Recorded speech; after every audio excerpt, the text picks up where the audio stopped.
Hey, everybody. Happy Friday the 13th, Day of the Goddess.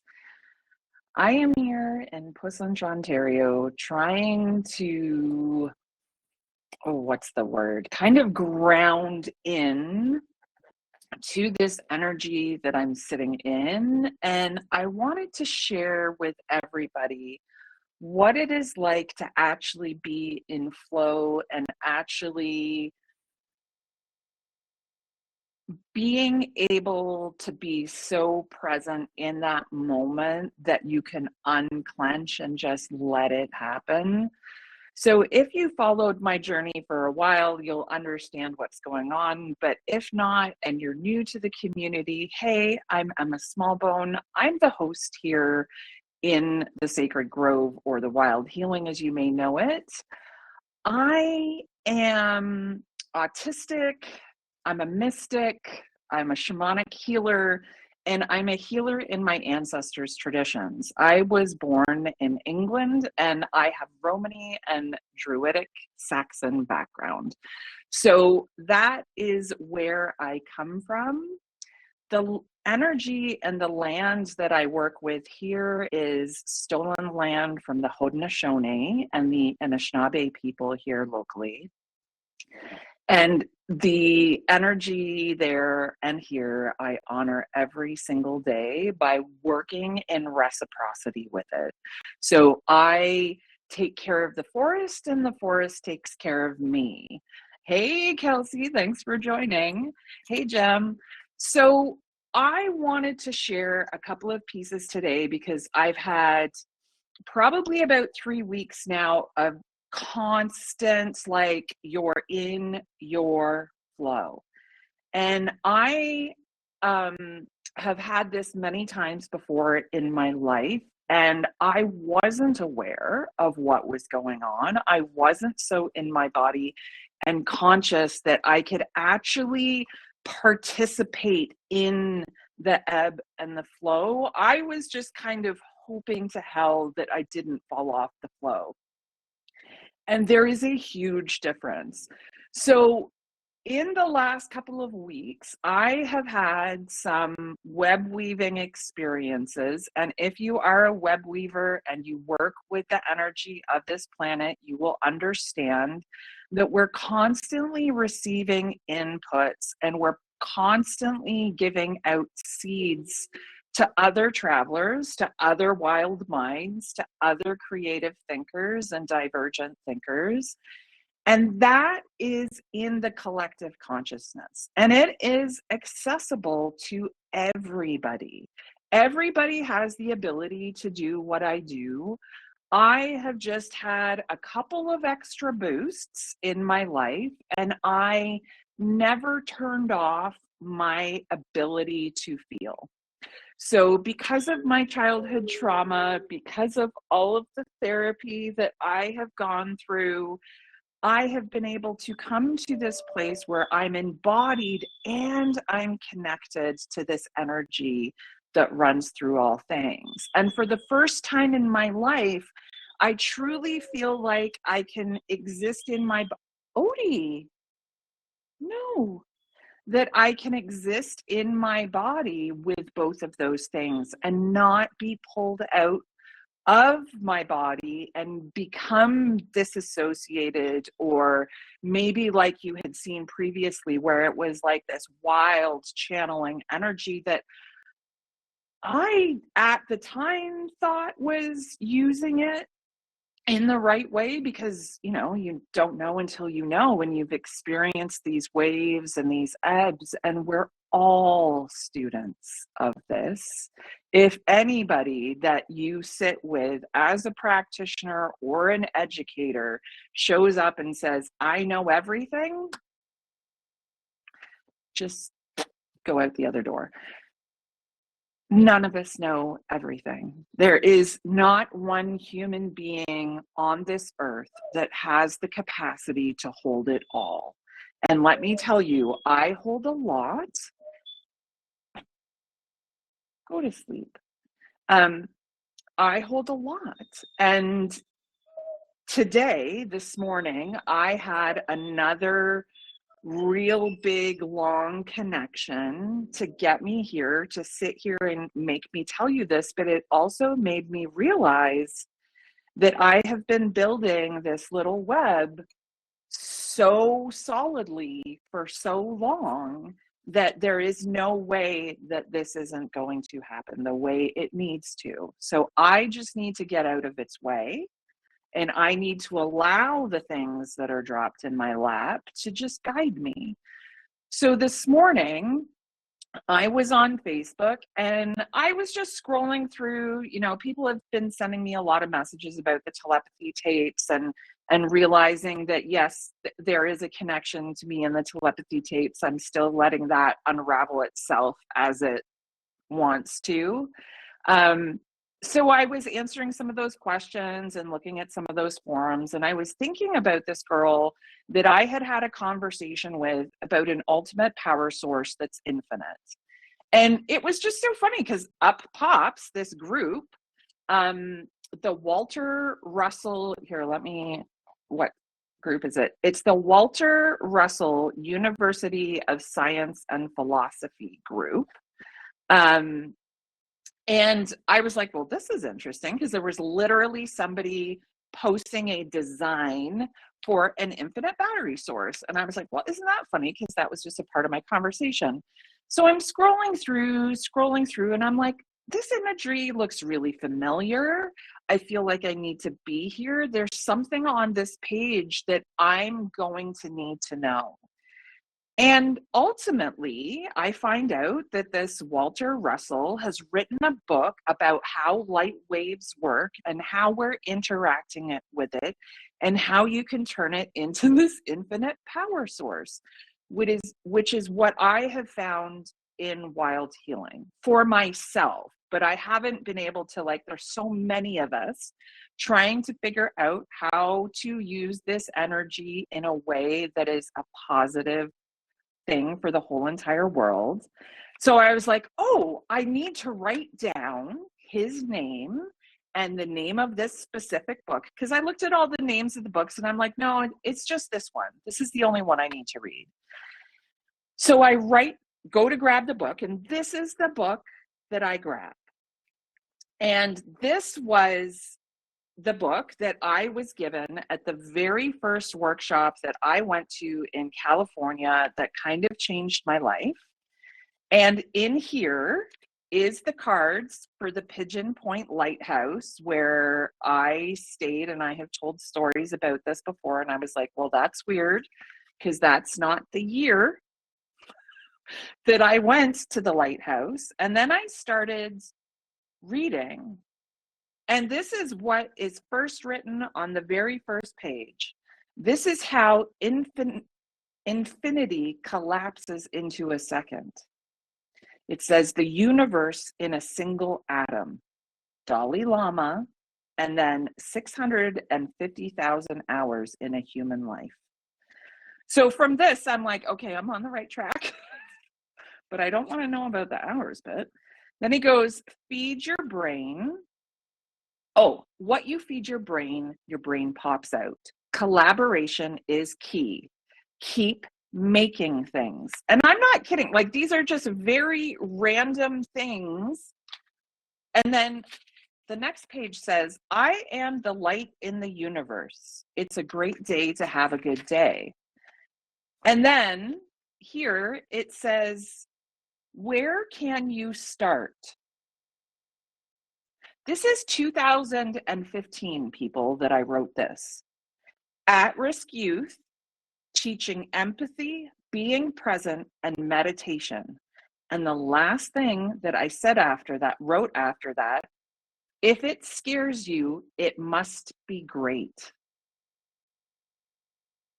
I wrote this in 2015. The Pigeon Point, this is where I left to go out for dinner the night of February 26, 2015, 2015. And I met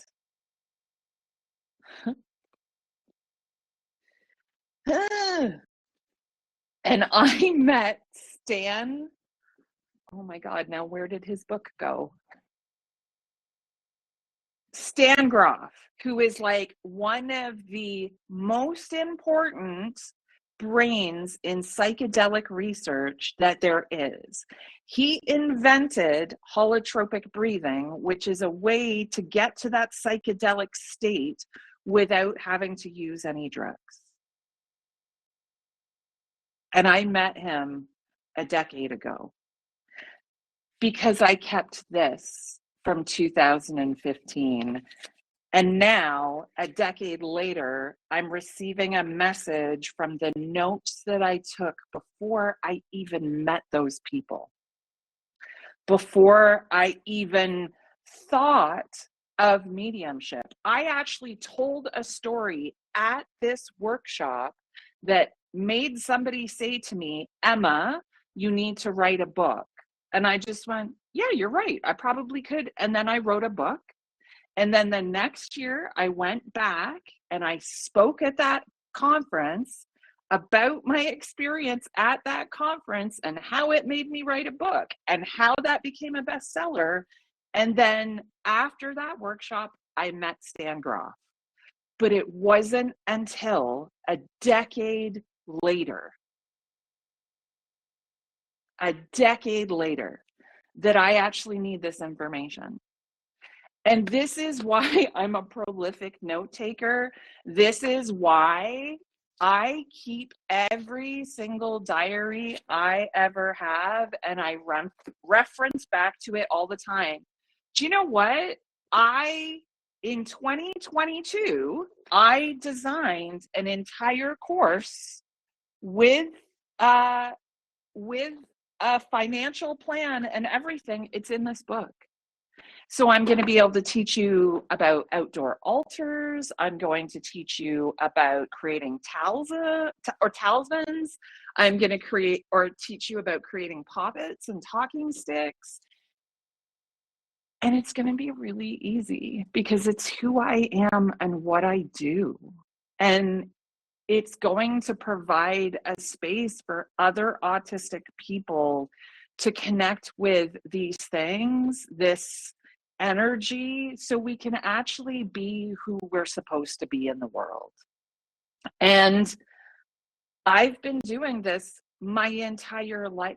Since I was a kid, I've been documenting and storing all of this information for this moment.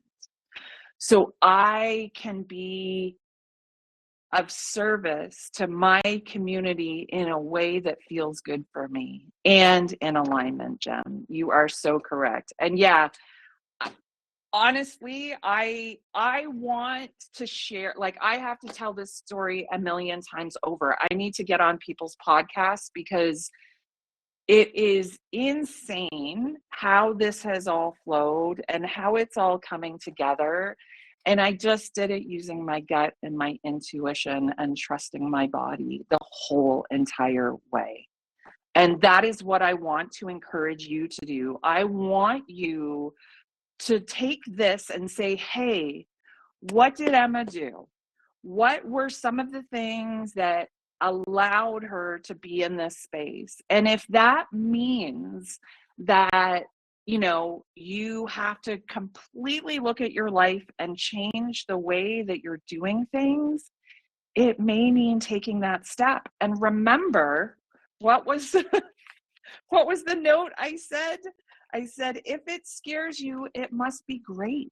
If you have this like, oh, fear, oh, God, I will tell you, once you jump into the flow and you trust, like, oh my God, my heart is so open. I am so understanding now of what it took to get me to line up all of these things and to put all of these people in place so I could have this aha moment. Do you know what that takes for the universe to do that? And if I completely ignore that, if I completely just say, dude, come on, I must be crazy. Like, all of these connections, and honestly, it has been one of the things that has probably kept me from doing all of this is the persecution vibes. But I'm honestly over it. I don't want to be persecuted anymore, and I don't want to persecute myself, and I don't want people like me to feel like they can be persecuted by their society. And the only way that I can prove that to the world is to actually show up and say, hey, this is actually who I am. This is what I am actually capable of. And if you don't want to believe it, that's amazing. That's great. Go on and create your own life in your own flow. And we will probably never meet again because I'm not on the same path as you. But what if I helped other people just slowly, day by day, find their way and back to their bodies so they too can teach the younger generations the same thing day by day so we can all get to this place. So we're no longer spiraling out of control or feeling overwhelmed. What if we could help each other in this big giant web? And we could literally point each other in the direction. And that is what I'm trying to do with this community. That is why the wild healing and the sacred grove are so important to me. And I can't separate the two. I can't separate my spirituality from who I am because it's the exact same thing. And my brain is magic. And as soon as I allowed myself to see the magic in my brain, and I am not going to be the person that says it's a superpower, because you are going to see me on the days when it's rough too. You are going to see me on the days where I can't convince myself this is possible, where my PMDD takes over, where my estrogen drops so low, no matter how much I rub on my body, I can't get out of that spiral place. And that's when I need you. That's when I need you guys to show up and say, hey, Emma, thank you for supporting me for all of these years. Thank you for providing all of this information and all of these things to help me create a better life for myself. Because that's what everybody needs. Nobody is truly healed. Nobody is perfect. Nobody has all the answers. So we have to stop putting people on pedestals. We have to stop relying on a single source for all of our information. We have to learn how to spread that energy out amongst the collective so we can help everybody. So we can help all the neurodivergent brains, all of the divergent thinkers. You don't even have to be diagnosed. If you're just like, yes, I'm vibing with what Emma says, be here, be present. Maybe you'll never get some people will never get a diagnosis because it's unaffordable, because it just doesn't feel right, and they don't want it on their medical history. And that is A-okay. I wanted to be an advocate. I wanted to know what the system looked like so I could tell other people, don't do this, this, this, and this, and do this. Because that is what I was put here on earth to do. I am a person that can look at anything, literally anything, and find a problem and a solution. I can do both. I can look at you and say, this is not what your problem is. This is what the problem is. And it's all because I see the energy, because I have let go of what society has told me I'm seeing, and I actually trust what I'm seeing. And that's where I would love for everybody to be with me. Wild and free, and letting yourself be who you truly are, and then sharing it with the world. So if that sounds like something you want to do, then come and join us in the Wild Healing. It's literally thewildhealing.com. And for you that are already here, thank you so much for showing up and supporting me and reminding me that we all need love, that we all need to be supported, and that we all need a community. And I will tell you, in these coming years, like I have predicted for probably the last 7, 8 years, it is going to get rough. We are going to have to know who we are at our core to be able to get through this next bit. So let me lead you there. Let me help you find the way. Bye for now, wildlings. Go be wild. Go be free. That's the way we're meant to be. Bye.